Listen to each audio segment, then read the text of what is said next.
far. My name is George. I'm a member of the IMRG, which is the Irish Military Reenactment Group. What we try to do is we try to portray history from the soldier's point of view.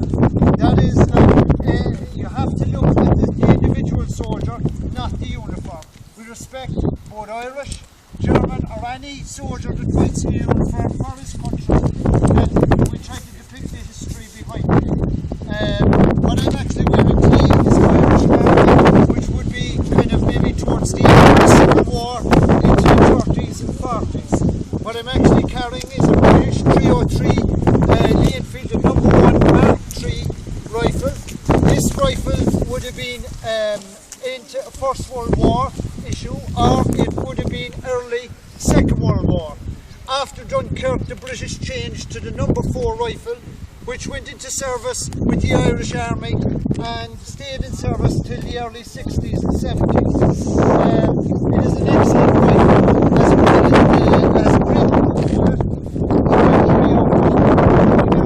in a straight line for 2 miles.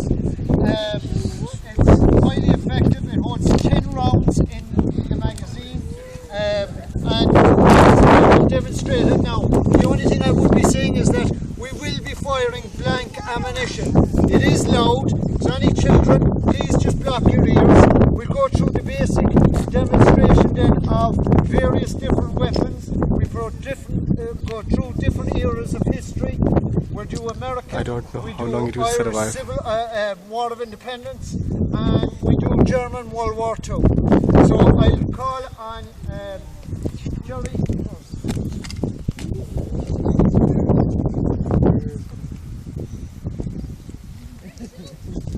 Jerry's carrying the M1A1 Thompson machine gun.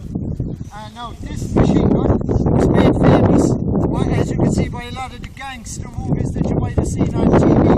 It's not exactly the same weapon.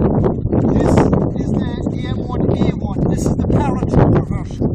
In the gangster movies that you might see, the barrel would have been longer. It had a ribbed barrel, which was called a cuts compensator, and that gave it made the weapon very accurate. It also had a drum magazine which carried 100 rounds. But this was impractical for military use for a paratrooper. Yes, they were used in the Philippines by the Marines, but not what we depict here, or what Jerry's wearing is 101st Airborne Easy Company. Their area of operations was in around Camden in France.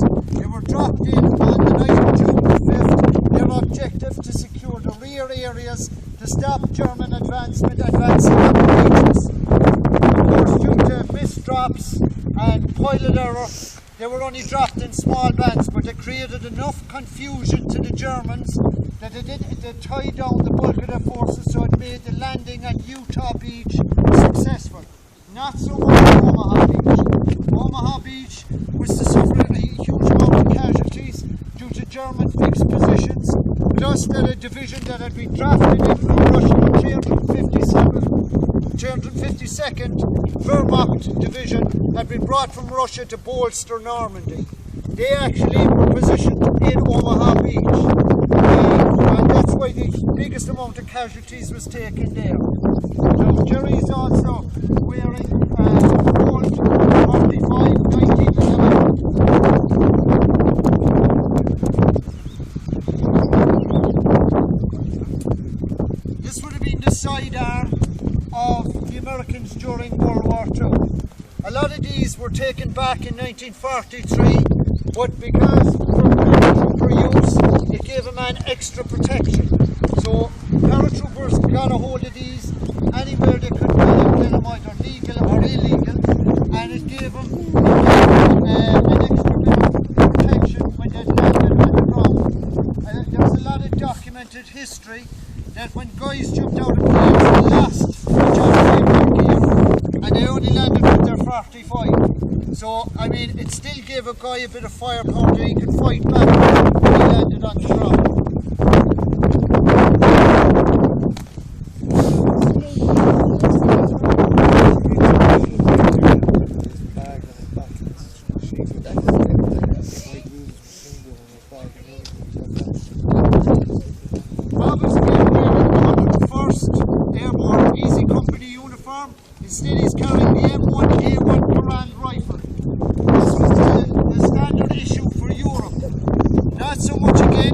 in the war in the Philippines and in around the jungles of the islands that the Americans were invading, because in the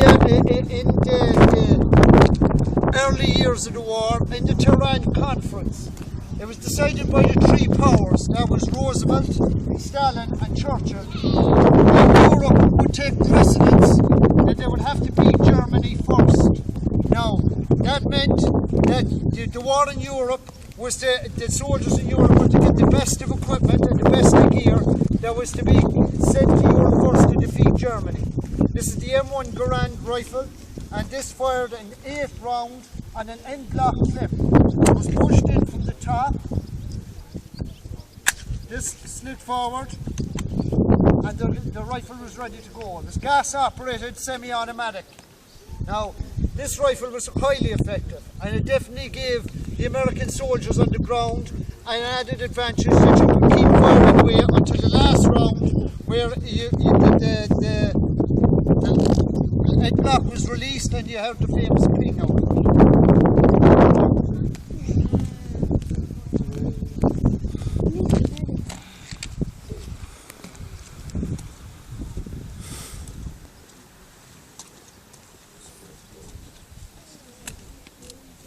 Jerry again here, our second Jerry, is with 101st Airborne Easy Company, but he's carrying the M1A1 carbine. Now this is the paratrooper version. You'll see one on display which below in the table has a timber stock, and that was for infantry use only. This is the paratrooper version. It had a folding stock folded in like so, and it was carried on a hip holster down like this when you jumped out of the plane. Again, it was gas operated, semi-automatic. It was somewhere between a pistol and the M1 Garand that I just showed you. It didn't have the same kind of distance in the bullet would travel, but it definitely for close quarters combat, it was an ideal weapon, and the timber stock version of it was issued to both tank drivers and jeep drivers.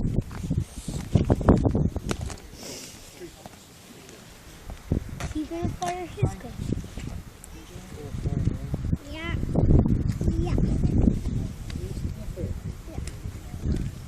I like this gun, small one. Okay, right now it would be dressed in the War of Independence. This would be the war that went on between the British forces that were occupying Ireland during, we'll say, from 1916 to 1922. Now, local bands got together, famous men under Tom Barry and Liam Lynch in Fermoy, got together and formed groups called Flying Columns. These men used hit and run tactics as guerrilla warfare, like the Boers did in South Africa, to attack mechanised troops out on country roads and disarm them of their weapons. Frank is carrying a British Lee Enfield 303, obviously taken off of one of its owners, and he would be carrying a Webley revolver. This would be standard British equipment.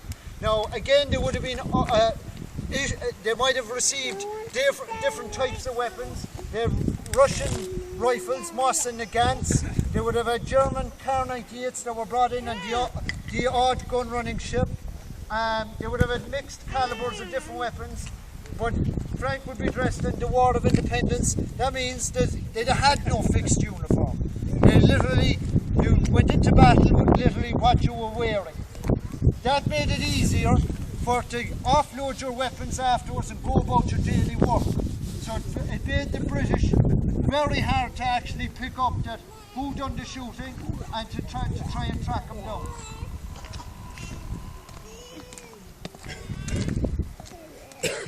I'm now going to hand you over to Dave. Dave does our German World War II, and Dave will go through the different uniforms and different weapons of the German unit attached to you.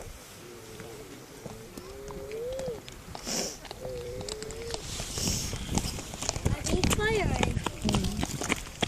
Hello boys and girls, y'all having a good time?